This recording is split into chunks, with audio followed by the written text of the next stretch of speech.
Chapter 2. The Pool of Tears. "Curiouser and curiouser," cried Alice. She was so much surprised that for the moment she quite forgot how to speak good English. "Now I'm opening out like the largest telescope that ever was.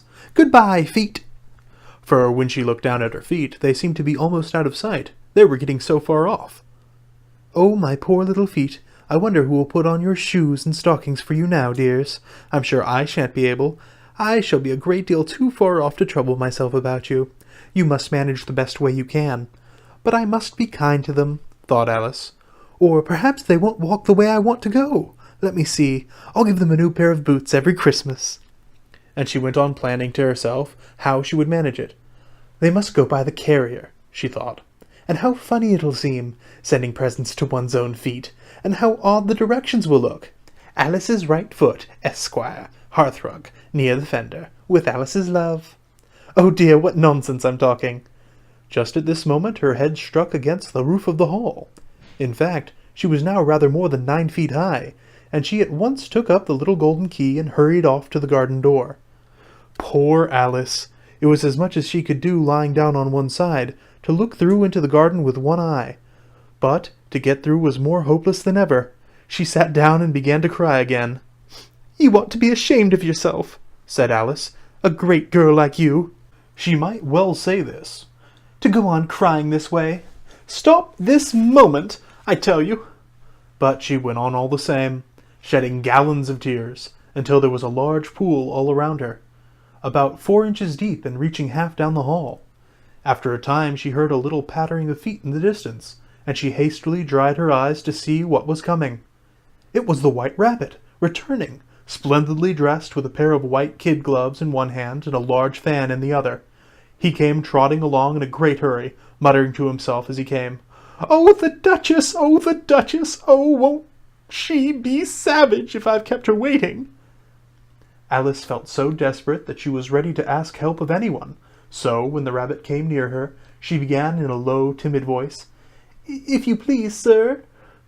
The rabbit started violently, dropped the white kid gloves and the fan, and scurried away into the darkness as hard as he could go. Alice took up the fan and the gloves, and, as the hall was very hot, she kept fanning herself all the time she went on talking. "Dear, dear, how queer everything is today. And yesterday things went on just as usual.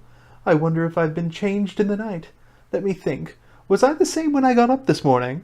I almost think I can remember feeling a little different. But if I'm not the same, the next question is, who in the world am I? Ah, that's the great puzzle."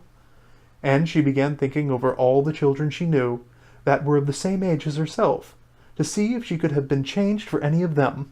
"I'm sure I'm not Ada," she said, "for her hair goes in such long ringlets, and mine doesn't go in ringlets at all. And I'm sure I can't be Mabel, for I know all sorts of things, and she knows so very little.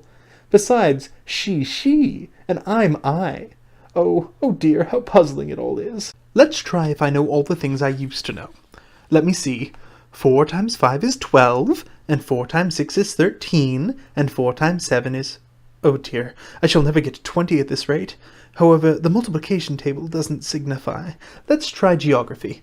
London is the capital of Paris, and Paris is the capital of Rome, and Rome... No, that's all wrong, I'm certain. I must have changed from Mabel. I'll try and say, how doth the little... And she crossed her hands on her lap as if she were saying lessons, and began to repeat it, but her voice sounded hoarse and strange, and the words did not come the same as they used to do. How doth the little crocodile improve his shining tail, and pour the waters of the Nile on every golden scale? How cheerfully he seems to grin, how neatly spreads his claws, and welcomes little fishies in with gently smiling jaws. I'm sure those are not the right words, said poor Alice, and her eyes filled with tears again as she went on.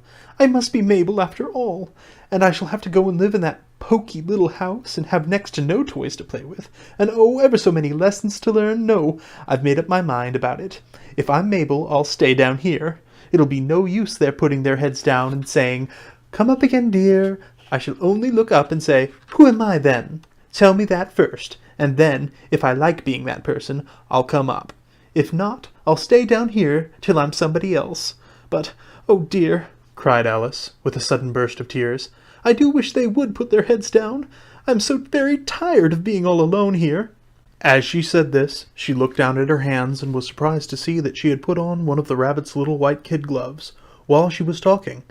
"How can I have done that?" she thought. "I must be growing small again." She got up and went to the table to measure herself by it, and found that, as nearly as she could guess, she was now about 2 feet high, and was going on shrinking rapidly.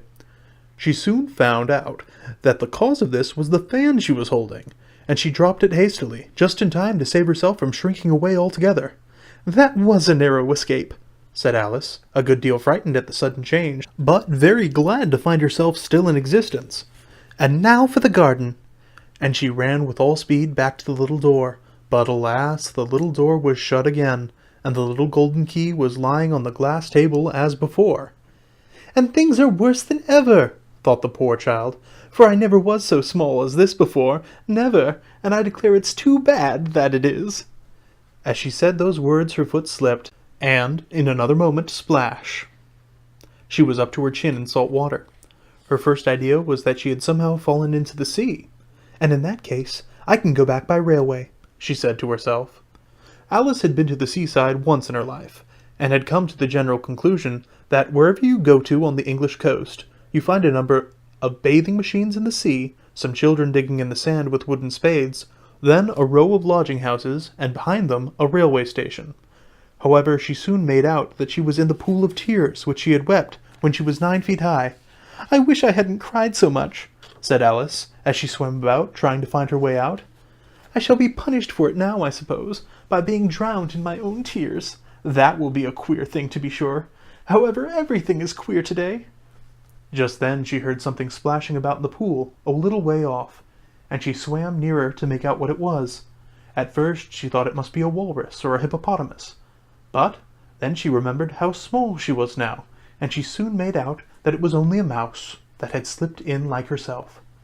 "Would it be of any use now," thought Alice, "to speak to the mouse? Everything is so out of the way down here that I should think it very likely it can talk. At any rate, there's no harm in trying." So she began. "Oh, mouse, do you know the way out of this pool? I am very tired of swimming about here. Oh, mouse!" Alice thought this must be the right way of speaking to a mouse. She had never done such a thing before, but she remembered having seen in her brother's Latin grammar, "A mouse, of a mouse, to a mouse, O mouse." The mouse looked at her rather inquisitively, and seemed to her to wink with one of its little eyes, but it said nothing. "Perhaps it doesn't understand English," thought Alice. "I dare say it's a French mouse, come over with William the Conqueror." For, with all her knowledge of history, Alice had no very clear notion of how long ago anything had happened. So she began again. "Oui est machete?" which was the first sentence in her French lesson book. The mouse gave a sudden leap out of the water, and seemed to quiver all over with fright. "Oh, I beg your pardon," cried Alice hastily, afraid that she had hurt the poor animal's feelings. "I quite forgot you didn't like cats." "Not like cats!" cried the mouse in a shrill, passionate voice. "Would you like cats if you were me?" "Well, perhaps not," said Alice in a soothing tone. "Don't be angry about it, and yet I wish I could show you our cat, Dinah. I think you'd take a fancy to cats if you could only see her. She's such a dear, quiet thing," Alice went on, half to herself, as she swam lazily about in the pool. "And she sits purring so nicely by the fire, licking her paws and washing her face. And she is such a nice, soft thing to nurse. And she's such a capital one for catching mice. Oh, I beg your pardon," cried Alice again, for this time the mouse was bristling all over, and she felt certain it must be really offended. "We won't talk about her any more if you'd rather not." "We indeed!" cried the mouse, who was trembling down to the end of his tail. "As if I would talk on the subject. Our family always hated cats. Nasty, low, vulgar things. Don't let me hear the name again." "I won't indeed," said Alice, in a great hurry to change the subject of conversation. Are you fond of, dogs?" The mouse did not answer, so Alice went on eagerly. "There is such a nice little dog near our house, I should like to show you. A little bright-eyed terrier, you know, with such long curly brown hair. And it'll fetch things when you throw them, and it'll sit up and beg for dinner, and all sorts of things. I can't remember half of them. And it belongs to a farmer, you know, and he says it's so useful. It's worth £100. He says it kills all the rats and— "Oh dear!" cried Alice in a sorrowful tone. "I'm afraid I've offended it again." For the mouse was swimming away from her as hard as it could go, and making quite a commotion in the pool as it went. So she called softly after it, "Mouse dear, do come back again, and we won't talk about cats or dogs either, if you don't like them." When the mouse heard this, it turned round and swam slowly back to her. Its face was quite pale, with passion, Alice thought, and it said in a low, trembling voice, "Let us get to the shore, and then I'll tell you my history, and you'll understand why it is I hate cats and dogs." It was high time to go, for the pool was getting quite crowded with the birds and animals that had fallen into it. There were a duck and a dodo, a lory and an eaglet, and several other curious creatures. Alice led the way, and the whole party swam to shore.